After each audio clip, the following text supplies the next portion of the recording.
Good morning, family. Good morning. Good morning. It's a little warm here this morning. Could be his robe. Good morning, family. Good morning. Good morning. Coffee and credit. You know how we do. 5 days a week. Coffee and credit. For anyone over the weekend, I was supposed to get in contact with, I'll be getting in contact with you today. Saturday night, me and the wife went out. And I honestly believe that the place we went to was not serving the title on the bottle. You know what I mean? Like I got so sick. And I rarely get sick from drinking what I like to drink. I rarely get sick from drinking what I like to drink. So literally all day Sunday, I was in the bed. Horrible headache, stomach pains, everything. Like it was horrible. But I am better today. I want to start the day off with some information. I recently got another one in the mail Saturday. Notice of data breach. Notice of data breach. And you see who it is? Ticketmasters. Ticketmasters. So far this year alone, in 2024, AT&T got hacked that affected 7.6 million current customers and 65 million previous customers. So if you get a credit report and you see this odd Sprint bill out of nowhere, you got hacked.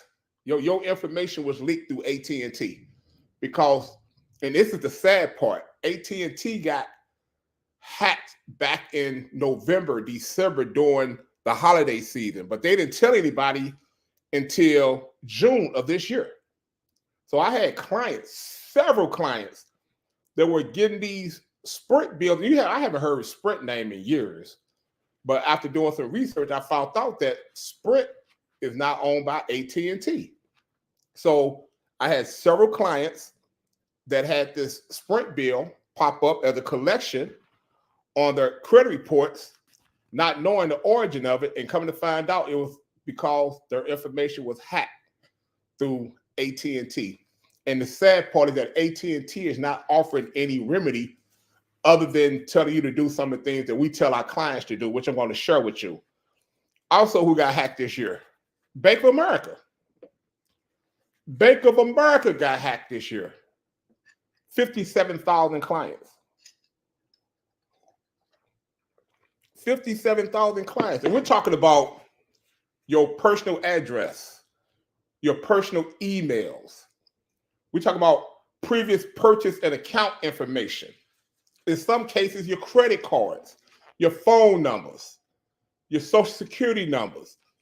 There's only a couple of things that a scammer or a hacker need in order to make some shit happen. If you got your name, address, last four of your social, and your date of birth, he off to the races. And these people were able to get all this information just in 2024. Just in 2024.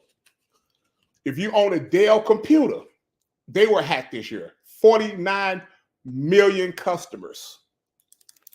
49 million customers got hacked by Dell computer this year. So far right now, we got AT&T.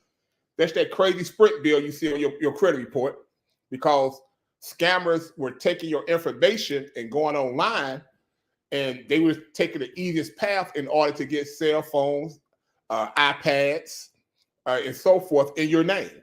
So you miraculously got this AT&T/Sprint bill collection account on your credit report, not knowing the origin of it. And that was the origin of it, because your information was leaked. Bank of America, 57,000. Imagine being a Bank of America customer. You wake up one day and your account on empty. Like 57,000 customers got leaked. Dell computer, 49 million. And again, we're talking about personal addresses, emails, social security numbers, sometimes banking information if you got previous purchasing orders, your social security number, everything a person needs in order to steal your identity. All right.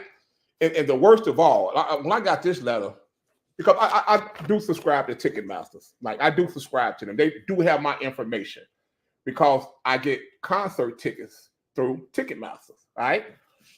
As well as comedy tickets. I get them through Ticketmasters. You know how many people were affected by Ticketmasters? 560 million accounts. And this 560 million accounts got hacked from Ticketmasters. 560 million accounts. But let me tell you what the letter says. I got this letter on Saturday. All right. They were hacked between April 2nd and May 18th.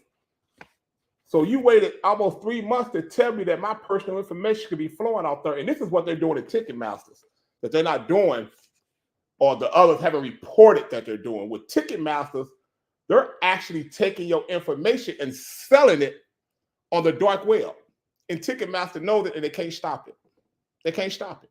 They're actually selling your information on the dark web. And Ticketmasters is powerless. Even though they say, oh, we're doing cyber this and cyber that, you know, they're powerless. Because once it's out there, it's out there. Once it's out there, it's out there. Now, how can you protect yourself? How can you protect yourself? A part of what we do with our credit repair and restoration program, one of the first steps you do with us is we have you lock down all your, you freeze all your credit reports.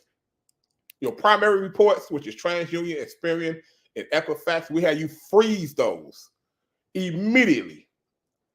And we also have you freeze some secondary credit reporting agencies that a lot of people don't even talk about: CoreLogic, LexisNexis, Telecheck, so forth and so on. All right. But we have a list. Any of our clients will tell you, we have a list. Now, I will share that information with anybody for free. If you need it, I'll share that information with you. All right. But we have a list of data reporting agencies, data mining agencies that we freeze. And the reason why we do that is for two reasons. One, to prevent something like this from happening to you, because it's only going to get worse. It's only going to get. Right now, I'm starting to think that all this should be an inside job now, because it's just, how would all the technology that these billion-dollar corporations supposed to have, that some common hacker in Russia or Atlanta is able to go into your system and take all this information? I'm starting to think it's an inside job. Honestly, I'm starting to think it's an inside job somewhere. All right. But that's the first thing we do. We recommend that all of our clients do credit freezes. We also recommend that they do credit monitoring. I understand a lot of people like Credit Karma and Credit Sesame because that shit free. You know what I'm saying? We love free until we don't love free no more. But if it's free, we accept free all the time. But those are not the best systems to protect your credit. You know what I'm saying? Whether you got good credit, bad credit, fair credit, you have to protect your credit, because I'll tell you something. Once you get hacked, first of all, whoever leaked your information, they really trying to help you, because you will never get in contact with the person that can help you. That's first of all. You're going to talk to some person who makes minimum wage on the telephone, probably in the Philippines, who has no power to help you, really don't care about your story at all. Don't care about your story at all. Even though you may be able to prove, case in point, the Sprint bill. All those Sprint accounts literally go back to AT&T, and AT&T is not trying to do anything about it. I have clients right now fighting it on their credit reports. And I mean, it was crazy to me, because right around April, May, clients were just popping up with Sprint bills. I'm like, what the hell is going on? And then they finally tell everybody AT&T got hacked. And that's where the Sprint bills are coming from, through the AT&T hack. So now, how many people are going to be actually affected by the Ticketmaster hack? Remember, a couple of years ago, Equifax got hit. Equifax wasn't trying to help nobody. They currently have a class action lawsuit against Equifax. They still wasn't trying to help nobody. And we're talking, 500 million people got hacked through Equifax. Pardon me. It got so bad that the Department of Justice made the CEOs and the bigwig at Equifax come before Congress. They had to speak up. What happened? How? You're a multi-billion-dollar company. How did this happen? How did it happen? I will say this, bad credit is expensive. And I think they know that. Bad credit is expensive. So one of the first things we do is we have our clients freeze all their reports because by law, they're your reports. All right, that's what you have to understand about your credit report. It is your credit report. You can opt out of them sharing your information. All right, and opt in when you want it to be shared. And freezing and unfreezing is as simple as turning your lights on and off in your house. You know what I'm saying? Like once you get the apps or the website, and you put your information in there, it actually say freeze, unfreeze, simply hitting the button. So that means you freeze it when you're not using it, and then when you do need to use it, you unfreeze it, and then you freeze it back. All right. And again, you have your main three, which is TransUnion, Equifax, and Experian. They all have free credit freezes. And that occurred during the pandemic because during the pandemic, so many people got scammed, getting their information stolen. People were getting PPP loans in their name, EIDL loans in people's names. So the credit bureaus decided we would give you not only the credit freezes for free because they used to charge. And I think right now, I think Experian still try to charge, but it's free though. You don't have to pay for it. But I think if you go through the Experian app, they try to charge. But if you go through the Experian website, it's free. So Experian, they still try to get that old $29 a month bullshit off. You know what I'm saying? Even though they don't supposed to. And again, it's free. You know, even when it comes to the secondary bureaus, it's free. CoreLogic free. Telecheck free. They're all free. LexisNexis, you don't have to pay for anything. All right, you don't have to pay for anything. If you need help, need guidance, send me a DM. No problem, I'll help you out. Going back to credit monitoring, sometimes you got to pay for what you want, man. You know what I mean? Like at least with a good credit, we use one here that reliable that I like. If you want to know more about it, hit me up. You know, I'll send it to you. But we use one here that seemingly all my clients are happy with. If say someone does try to use your credit, it will alert you. If they try to use your social security number, it will alert you. You know what I'm saying? And unfortunately, even though we're talking about all these data hacks with Bank of America, Dell Computer, AT&T, and recently Ticketmaster, the biggest of all, unfortunately, pardon me, when it comes to people stealing our identities, unfortunately, most of the time it's our family or our friends or so-called friends. It's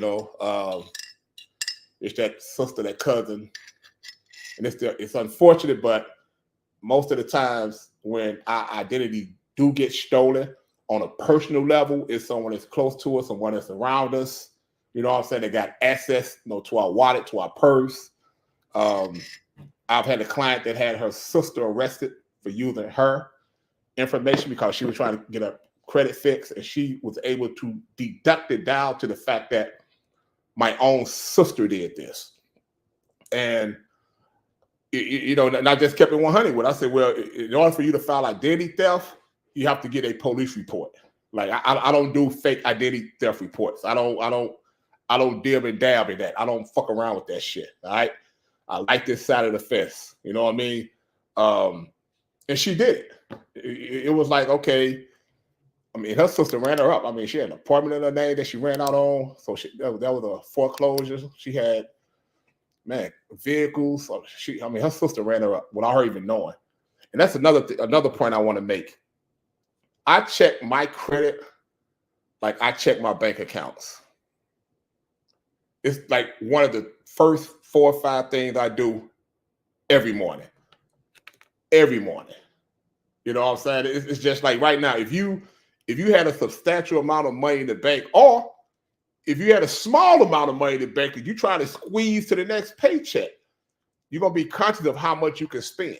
You know what I'm saying? So by me being in the credit repair space, I'm always checking my accounts.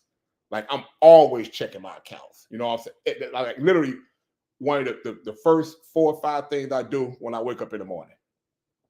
First 4 or 5 things I do. I check all my credit card accounts. I check my personal credit. You know, I make sure that whatever on there, I did it. Even when it comes to my credit cards. Just recently, my wife and I, we are in Charleston, South Carolina, and I get an alert from American Express that someone just spent like $1,400 at a steakhouse in Oklahoma. And they sent me an alert asking me, is this you? So I called them. I'm like, no, absolutely not me. You know what I mean? Like, first of all, I'm not spending $1,400 in a steakhouse unless it has to be a high ticket client. That has to be a high ticket. I haven't met that client yet. You know what I'm saying? I got some good clients, but I ain't met that high ticket client yet to take to a $1,400 steakhouse. You know what I mean? So, but yeah, American Express, they contacted me. They said, hey, man, is this you? Like, no, absolutely not. It's not me.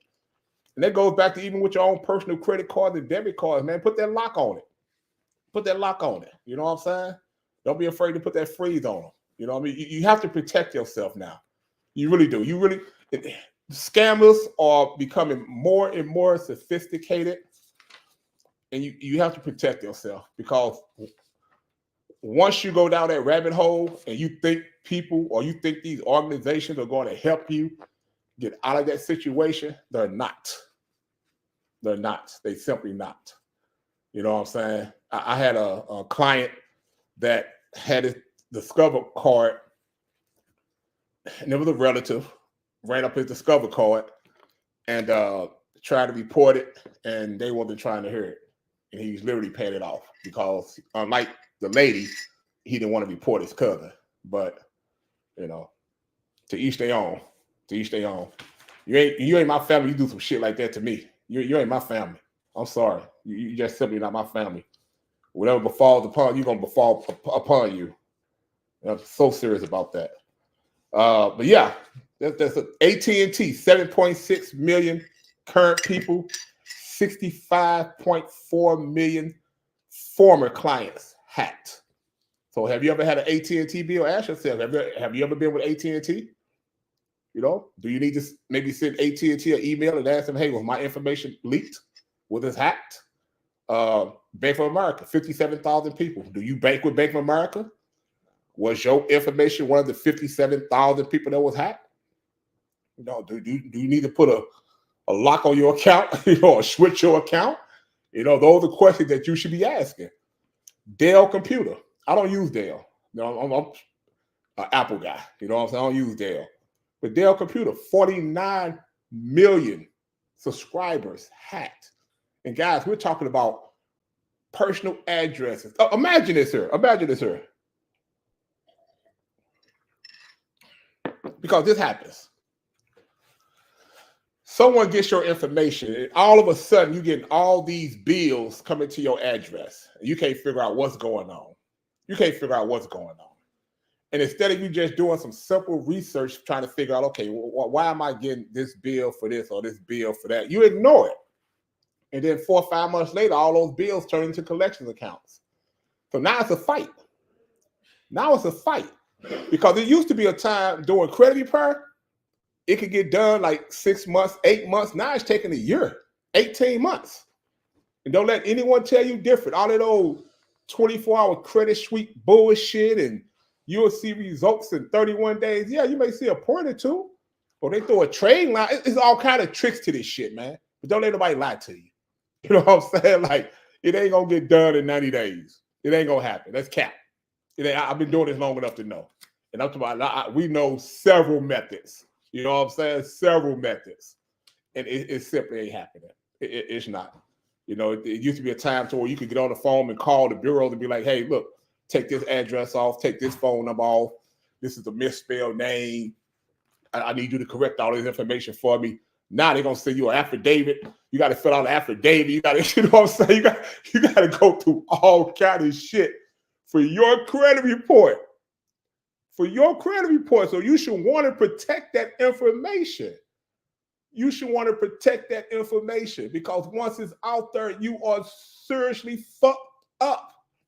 I'm telling you, you should want to protect that information. And also, I want to say that when it comes to anytime we hear the word bureau, we hear credit bureau, we automatically assume that these are federal agencies because of the FBI, the Federal Bureau of Investigations. These credit reporting agencies, credit bureaus, they're not federal agencies. All right, they're actually regulated by the Fed, but they're not federal agencies. You know what I mean? So when a collection company calls you and they threaten to sue you or things like that, there are actually laws against intimidation. All right, and you can sue them. There are laws that govern collection companies. There are laws that govern the credit agencies, the bureaus. All right, there are laws that govern them. Those are privately held billion-dollar companies, and their job is to strictly share your information. That's what their job is. Their job is to share your information with potential lenders, potential creditors, potential providers. That's all they do. They determine your credit worthiness. That's what their job is to do. All right. That's what they get paid to do, and they get paid handsomely to do it. And going into 2025, it's going to be more and more difficult to gain good to excellent credit because of a new scoring system that's getting ready to come out. Currently, right now, if I get a client and he gets a late payment, right? And late payments are like the worst. That you can lose 50 to 100 points on a late payment. I seen a guy on Instagram the other day saying the credit bureaus tricked us into thinking that making on-time payments increase our score. That's not true. Cap. It's true. Like quit listening to these people, man. Do your own research, man. We got AI right now, right? We got a thing called AI. AI is smart as fuck. AI is smart as fuck. You could type anything in that motherfucker, you're gonna get an answer. So quit falling for the bullshit, man. It's too much information out there. There's no reason for you to say, I don't know. You know what I'm saying? You got the answers right there in your fingertips. You know what I mean? Like, it's right there in your fingertips. Like, there is no reason in 2024 and beyond for anybody to say, I don't know. Even when it comes to credit repair, you don't have to pay me to do it. You don't have to pay anybody to do it. You can do it yourself. You got AI. Only difference between me doing it and you doing it, I do this full time. I have no other job. This is my job. This is my passion. You know what I'm saying? This is what I love to do. I love to see lives change. I'm consistent as opposed to you. You may have a family with children, a job, maybe two jobs. Like, you just don't have the kind of time freed up to do the research and do the work behind it. I do. That's the only difference between me doing it and you doing it. That's you can read a book. It ain't that difficult. It ain't that difficult. It's just like when you pay a consultant. You pay consultants to navigate through the shit that you don't want to run into, the problems you don't want to run into, because most consultants already been down that road. They've been down that road. So they can navigate you through the storms, through the rocks in the ocean. They can navigate you through that shit. And that's the same thing with us. You know what I'm saying? It's just that we have a proven system. It works, and we have integrity, and we don't lie to people. You know what I'm saying? Like, we do not lie to people at all. Not at all. So, yeah, I wanted to bring that to your attention this morning, discussing the data breach. Also, to let you know that these credit reporting agencies are not federal agencies. They're actually governed by the feds. I want to say after the economic bust in 2008, when they was giving a lot of people subprime loans and balloon loans, and the whole housing market crashed and banks crashed. And if you pay attention to what's going on overseas with a lot of banks shutting down, and it's like 56 banks in the U.S. that's on the list to get shut down, we may be headed that way again. But I say that to say this here. After the economic crisis in 2008, the feds got together and said, look, we have to regulate these corporations that's doing this shit so this don't happen again. And out of that was born what's called the Consumer Financial Protection Board. And part of the oversight that the Consumer Financial Protection Board has is collection companies and the credit reporting agencies, right? Or credit bureaus. And I don't know how old some of you guys are, but back in the day, and some of you know this, back in the day, when you went to Rent-A-Center, you get a computer or some furniture from them, they would ask you, give us 2 next of kin. First of all, they had your employer. They would call your employer, verify your employer. Then they would say, give us 2 next of kin. Then they would call both of them and verify them. Then they would say, give us 5 references of people you know. All right? This is what they were doing. In the event that you didn't pay them, or you moved and you took the furniture or the computer, whatever you was renting from them, rent to own, they will harass the people on that list. And they will harass them so bad with phone calls. They was calling people jobs looking for you. They will harass them so bad to the point to where that individual will force you to either get that shit back or call them people, make some payment arrangement, like do something. But the CFPB is the reason why those practices stop. You know, collection companies used to call your job. They will ask to speak to your supervisor. They will tell your supervisor your business. Well, hey, look, you know, he owes this amount of money. This is the kind of people you got working for you that owe money. Like they was relentless. Like they was the harassment. They would call you at 6 in the morning. You know what I'm saying? So the CFPB got together with a list of guidelines and said, look, you can't do this anymore. Now, do they still do it? Yes, they do. Yes, as a matter of fact, just last month, one of the biggest collection companies in the nation called Portfolio just got sued by the CFPB for like $22 million. They were collecting on debts that was already paid. Think about that. They were harassing people so much that people was pretty much paying them double just to leave them alone. So a lot of those deceptive practices still occur. The harassment still occur. It's just that now we have more ammunition to fight with because we can't file complaints with the CFPB, which I have for clients. We can't do cease and desist letters, which I have for clients. We have done notice to sue. If you continue to do this, I'm gonna sue you. We have went through the Better Business Bureau and complained about practices. And sometimes some of those steps get things taken off your credit report, believe it or not. You know what I'm saying? Because they know you're serious and they know you know what you're talking about. Another thing about the CFPB, they and the BBB, they actually check every complaint. Like if you send a complaint to them, they would do a follow-up quickly. Like they do not have love for collection companies. They do not have love for the credit reporting agencies. None at all. None at all. They stay on their necks. But remember, these are billion-dollar companies. So to get fined $20 million, and I just scammed the nation out of $100 million, to them, that's a drop in the bucket. You know what I'm saying? So it's an ongoing fight. Another thing I want to say about collection companies, if you look on your credit report and you see the collection company that's trying to come after you for whatever kind of payment, check on the CFPB website, Consumer Financial Protection Board, and see if that collection company can even operate in your state. That's how deceptive these people are, man. Like, not collection companies do not have like a blanket over the whole U.S.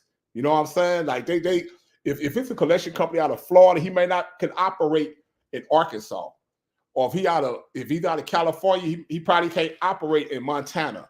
Like they just don't have a blanket over the whole United States. However, they will, because they buy debt in bulk. All right. So if a collection company buying, $5 million worth of debt for $500,000, they're not going through those thousands of reports trying to figure out where they live at. They just send their agents out to get the money. So we have had some success with that too, with collection companies that were unlawful to practice or make collections in a particular state, and we challenged them on it, and we were able to get them off our clients' back. So, but yeah, they can't just operate anywhere. And again, it's called the Consumer Financial Protection Board. If you're dealing with collections, with collection companies, you're dealing with charge-offs, I would suggest going there and reading up on the information they got. It's a lot of good pertinent information. I live on their website. Right now, they have a list of banned collection companies, like collection companies that they have banned from operating. And I want to say it's like 69 of them on there right now, 69, 79 collection companies that they banned from even operating in the United States. But what happens is they just rebrand themselves. You know what I'm saying? Like they rebrand themselves and they do the same deceptive practices all over again. So someone just asked me what's the difference between a charge off and a collections account. And I went over this last week. I do it again though. A collections account is when the original creditor, all right, when the original creditor has reported your debt as a loss and they sell it to a collection company. But this is the problem. You don't owe the collection company. You owe the original debtor. So if I have an account that goes into collections with normally it takes 120 days because you get a 30-day late, 60-day late, 90-day late, 120 late, boom, collections account. They're going to sell it off. They're going to report it as a loss. They're going to sell it off. I don't owe that collection company no money. I entered into an agreement with the original creditor. Now, if he decides to sell that debt, that's on him. I never asked him to. We could have kept that between us. You know what I'm saying? Like, I didn't ask you to sell my debt. Pardon me. So I don't owe ABC Collections. I don't owe them anything. I owe you. So that's another fight that we do on behalf of our clients. Now, what's a charge-off?